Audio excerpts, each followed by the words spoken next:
Hi hello నమస్తే. చూడండి, ఈరోజు మన వీడియో వచ్చేసి ఎగ్ ఫ్రైడ్ రైస్ అనమాట. నేను ఎగ్ ఫ్రైడ్ రైస్ కోసం 3 గుడ్లు కొట్టుకున్నాను.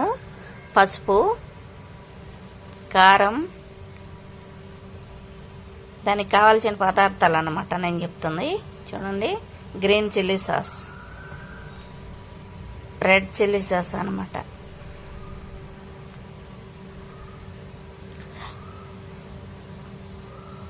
బ్లాక్ సోయా సాస్,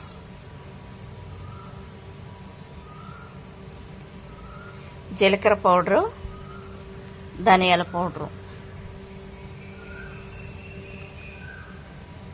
అన్నం తీసుకున్నాను. నేను చిన్న బాక్సులో తీసుకున్నాను అనమాట. కొంచెం ఆయిల్ వేసి వేడి చేస్తున్నాను. ఆయిల్ అయితే వేడెక్కింది. కొంచెం జీలకర్ర వేసుకుందాం.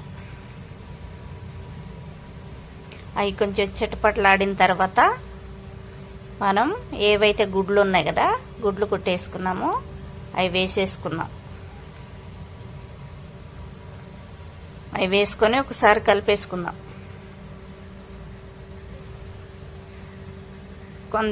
కొంతమందికి ఎక్కువ ముక్కలుగా ఇష్టం ఉంటే గనక అప్పుడే కలుపుకోవద్దు. ఆయిల్లో వేసిన తర్వాత 1 నిమిషం పాటు ఉంచి అప్పుడు కలిపితే ముక్కలుగా వస్తాయి అన్నమాట. ఇప్పుడు నేనైతే కొంచెం మన బూందీ ఎలా ఉంటుందో అలా చేస్తున్నాను అన్నమాట. కొంచెం మెత్తగా, ఎందుకంటే మా బాబుకి అలాగనే ఇష్టం కాబట్టి అలా చేస్తున్నా.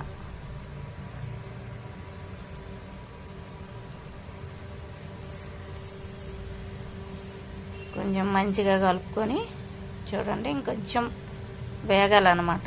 చూడండి, ఇలా వేగితే సరిపోతుంది. ఇలా వేగితే సరిపోతుంది.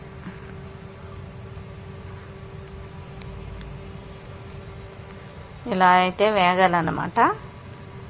ఇప్పుడు మనం ఇందులో ఏదైతే మనం రైస్ తీసుకున్నాం కదా, రైస్ వేసేసుకుందాం.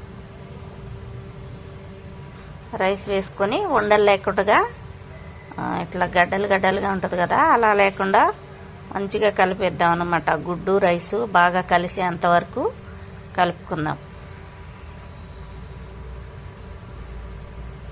ఎందుకంటే నేను గుడ్లు ఎక్కువే వేసానండి. మనం ఇంట్లో చేసుకునే రైస్ కోసం హెల్త్ పరంగా మనం ఆలోచించుకుంటాం కాబట్టి కొంచెం నేను 3 గుడ్లు వేయటం జరిగింది. ఇప్పుడు ఇందులో తగినంత సాల్ట్ వేసుకుందాం. చూడండి, తగినంత సాల్ట్ వేసుకుందాం. ఇప్పుడు ఇందులోనే కొంచెం పసుపు వేసుకుందాం. ఎక్కువ వేసుకోకూడదండి, వాసన వస్తుంది. ఎందుకంటే మనం రైస్ తక్కువ తీసుకున్నాం కదా, అందుకోసం కొంచెం కలర్ కోసం వేసుకుందాం. ఇప్పుడు ఇందులోనే కారం వేసుకుందాం. కారం తక్కువ తినేవాళ్ళు తక్కువగానే వేసుకోండి. నేనైతే కొంచెం ఎక్కువగానే వేస్తున్నాను. కారం తీసుకున్నాం. ఇప్పుడు మనం ఇందులో జీలకర్ర పౌడర్ తీసుకున్నాం. కొంచెం తీసుకుంటున్నారండి, ఎందుకంటే తక్కువ రైస్ తీసుకున్నాం కదా, అందుకోసం. ధనియాల పౌడర్ ఒకసారి మంచిగా కలిపేసుకుందాం. ఇదంతా ఈ రైస్ మొత్తం కలిసేంత వరకు కలిపేసుకుందాం.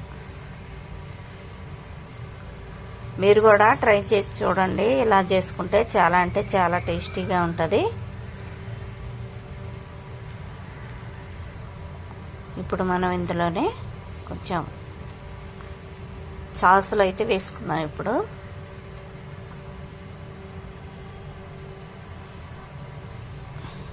గ్రీన్ చిల్లీ సాస్ వేసుకుందాం. కొంచెం వేసుకుందాం. కొంచెం వేసుకోండి, ఏం వేసుకుంటే కూడాను. ఎందుకంటే ఎక్కువ వేసుకుంటే బాగోదు అనమాట. రెడ్ చిల్లీ సాస్ వేసుకుందాం కొంచెం. ఇప్పుడు బ్లాక్ సాస్ కూడా కొంచెం వేసుకుందాం.